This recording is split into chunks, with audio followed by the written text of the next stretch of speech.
Свадбите и семејните веселби се префрлија од рестораните дома.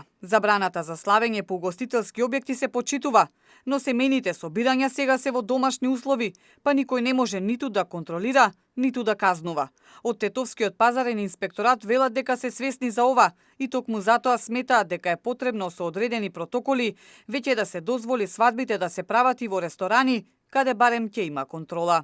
Од ресторан почнале да ги организираат на домашни свадби да ги прават. Таму имаме мало толеранција, и пак свадба е свадба и треба да има некоја измена.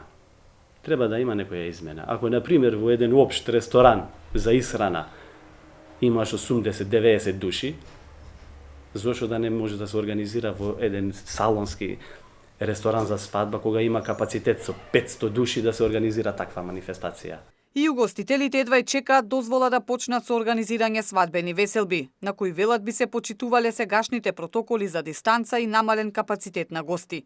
Финансискиот удар им е преголем од веќе загубената сезона. Поради корона кризата се соочуваме со тешки економски последици. Ние сметаме дека со овие протоколи можеме да се организираме за вакви семејни веселби. Досега само еден угостителски објект во Тетово е казнет поради организирање на голема свадбена веселба минатиот месец. Славењето го издадоа социјалните мрежи на кои почнаа да кружат слики од свадбата.